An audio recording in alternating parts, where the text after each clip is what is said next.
केवल सड़क की नहीं है, लड़ाई कानूनी भी है। तो हमें कानूनी भी लड़ाई लड़नी है, हमें सड़क की भी लड़ाई लड़नी है। और अब कमर कस लीजिए।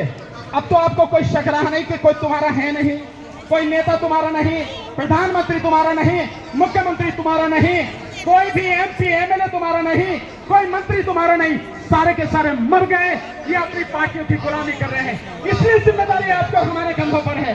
लेकिन चिंता की बात नहीं, हम तो ईवीएम की लड़ाई भी अकेले लड़ रहे थे, हम तो ईवीएम की आवाज भी अकेले लड़ा रहे थे। और आज तो ये बात हमारी सिद्ध हो ही गई कि ईवीएम में जो बेईमानी हुई है उसी के बाद मोदी सरकार जीत के आई है। नहीं तो इस चौकीदार की और तड़ी पार की ज्यादा से ज्यादा 150 पर सारी कहानी खत्म हो जानी थी। ये स्थिति है साथियों। तो अब हमको साथियों, हमको ये लड़ाई लड़नी है।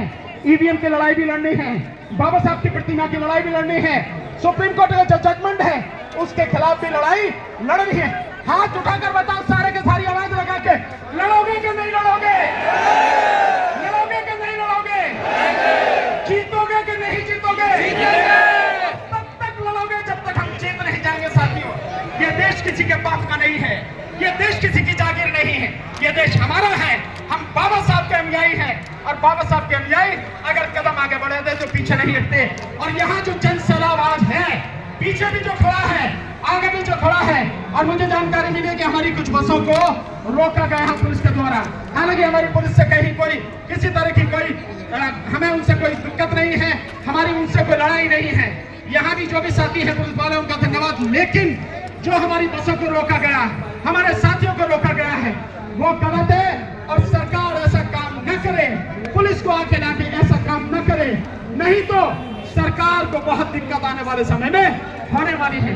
साथियों, जो प्रतिमा हटाई गई है, ये प्रतिमा केवल प्रतिमा की बात नहीं है। ये प्रतिमा जो हटाई गई है उस घिनौनी साजिश के तहत हटाई गई है।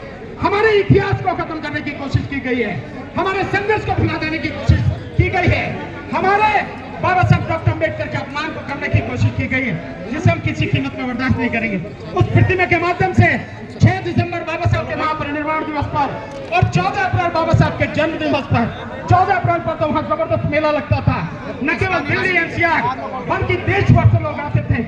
हमारा जो वो मिलना है, हमारा जो इकट्ठा होना है, हमारी जो संस्कृति है, हमारा जो एक दूसरे के साथ मिलना है, वार्तालाप है, जो बाबा साहब के लिए जन्मदिन पर लोग खीर बना के लाते थे, खाना बना के लाते थे, वहाँ पे किताबें बिकती थी, वहाँ प्रतिमाएं बिकती थी, पोस्टर बिकते थे।